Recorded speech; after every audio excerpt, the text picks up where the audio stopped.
Most men think women are impressed by money or looks, but psychology suggests something far more powerful. Welcome back to The Explainer.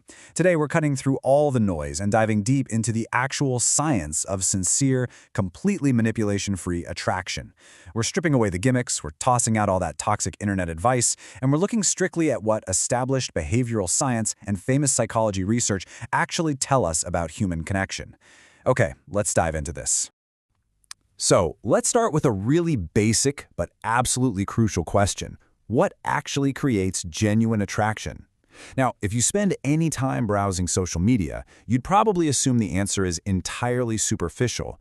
I mean, most guys wrongly assume that women are only impressed by a massive bank account, looking like a literal fitness model, or projecting this exaggerated, hyper-dominant alpha status.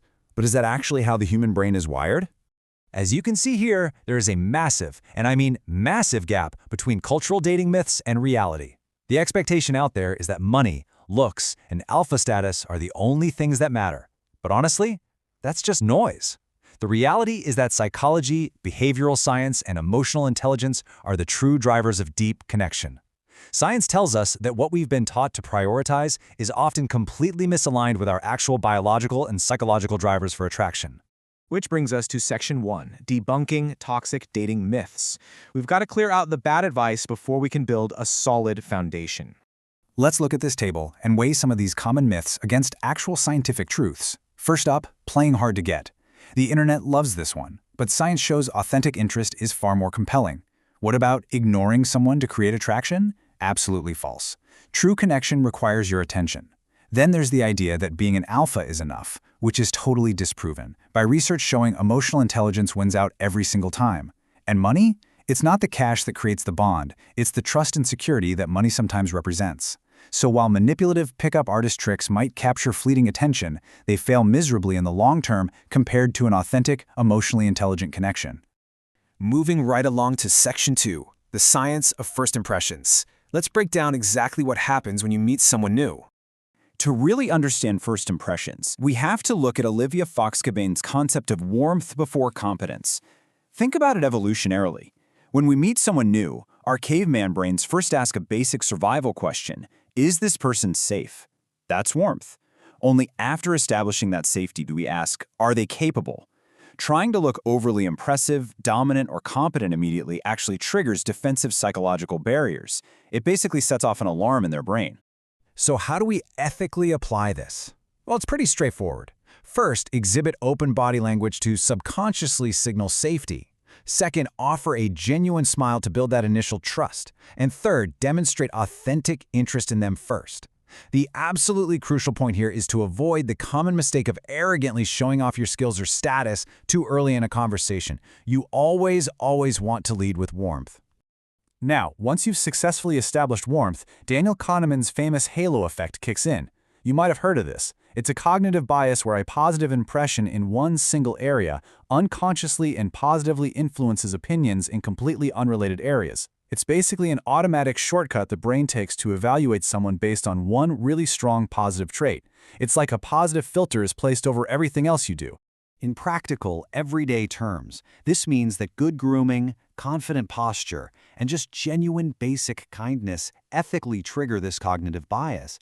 By simply taking care of your physical presentation and displaying that warmth we talked about, you automatically appear universally more attractive, more intelligent, and more capable in the eyes of the other person. It's a massive win-win.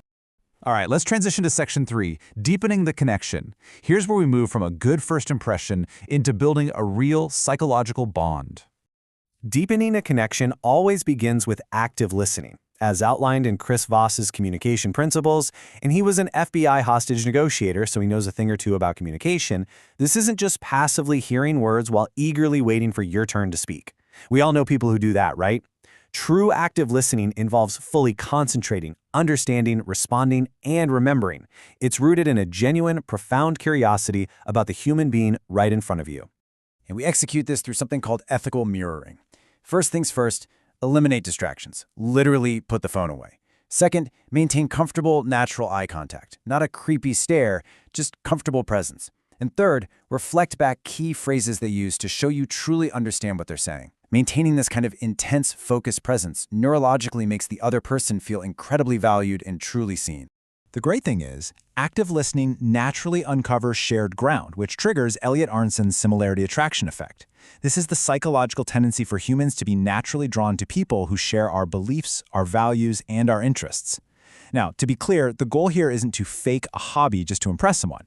It's to ask enough targeted, curious questions to uncover the authentic passions that you both genuinely share. As this intimacy starts to build, Daniel Goleman's concept of emotional contagion takes over. This is a fascinating phenomenon where humans unconsciously mimic and synchronize their moods with those around them. Literally, your internal emotional state naturally and unconsciously infects the entire interaction. If you're anxious, they feel anxious. If you're calm, they feel calm. And this is exactly why your baseline energy matters so much. Arrogance essentially pushes this nervous, hyper-dominant energy onto others, which just creates tension and puts people on edge. True confidence, however, grounds the interaction with positive, calm emotions. Because of emotional contagion, a grounded presence naturally makes people feel completely safe around you. They quite literally catch your calm confidence. Now for the final phase, Section 4, the secret to lasting attraction. How do we make this science-backed attraction actually stick around for the long term? A major cornerstone of enduring attraction is self-disclosure, which is a powerful principle from Jack Schafer. This is the process of gradually sharing personal, vulnerable information to systematically build mutual trust. I want you to really notice the emphasis on the word gradual here. You don't trauma dump on a first date. It's a careful, reciprocal dance of vulnerability that biologically and psychologically binds two people together over time. Take a look at this chart we've got here. It perfectly illustrates how trust levels correlate directly with the type of conversation you're having. If you stay in superficial talk, you're going to get very low trust. Moving into shared opinions gets you to a medium level of trust.